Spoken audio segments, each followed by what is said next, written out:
It is great to be here at Vasco Núñez de Balboa Naval Base. Our shared roots here run deep. Once known as Rodman Naval Station, this place has long played a vital role in protecting the canal. The security of the Panama Canal remains a key national interest of both the United States and Panama. In 1914, after the first ship sailed through the canal, the U.S. Secretary of War wrote, "The dream of the centuries has become a reality." This dream, once realized, drove prosperity in our hemisphere. And to preserve this dream for centuries to come, we must never lose sight of the canal's security. And today, the Panama Canal faces ongoing threats. The United States of America will not allow Communist China or any other country to threaten the canal's operation or integrity. To this end, the United States and Panama have done more in recent weeks to strengthen our defense and security cooperation than we have in decades. That includes our meeting today and announcements to come.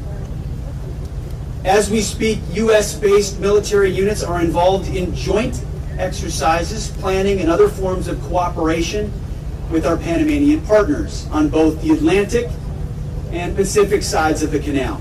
And together, we will take bold first steps to revive our defense and security ties between our countries. Right now, a U.S. Coast Guard cutter will transit the canal coming up this week to conduct counter-narcotic operations in the Eastern Pacific. U.S. Coast Guard cutter Kimball is moored in Panama City to conduct a subject matter expert exchange with personnel from the National Aeronaval Service of Panama, or SANAN. The USS Chosen, where I'll be tomorrow, is a guided missile cruiser.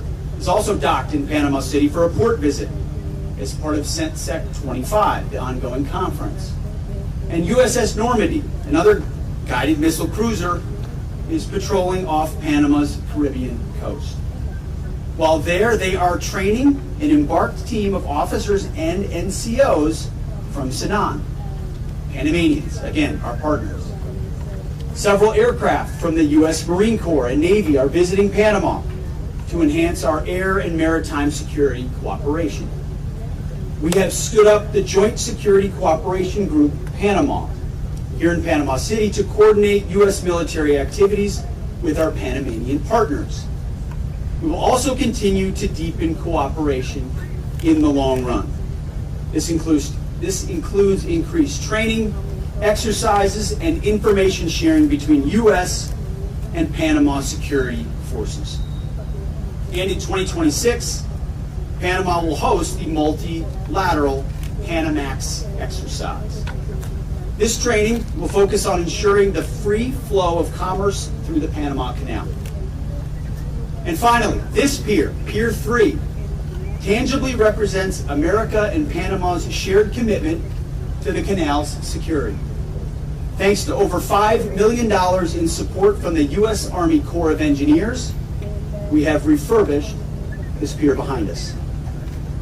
These needed infrastructure improvements revitalize this historic facility and strengthen maritime security both in the canal and into the Pacific Ocean. Our relationship with Panama, especially our security relationship, will continue to grow in the months and years ahead. Our relationship is growing in part to meet Communist China's rising challenge. China-based companies continue to control critical infrastructure in the canal area. That gives China the potential to conduct surveillance activities across Panama. This makes Panama and the United States less secure, less prosperous, and less sovereign. And as President Donald Trump has pointed out, that situation is not acceptable. We are grateful to President Molino, Minister Abrego, and your teams, along with the Panama Canal Authority, for responding to these threats and safeguarding the canal. President Molino's decision to withdraw from the Belt and Road Initiative reflects his government's clear understanding of China and the threat it poses. I want to be very clear. China did not build this canal. China does not operate this canal. And China will not weaponize this canal. Together with Panama in the lead, we will keep the canal secure and available for all nations through the deterrent power of the strongest, most effective, and most lethal fighting force in the world. We will do this in partnership with Panama. Together, we will take back the Panama Canal from China's influence. And we will do this along with other capable, like-minded allies and partners. This is what peace through strength looks like.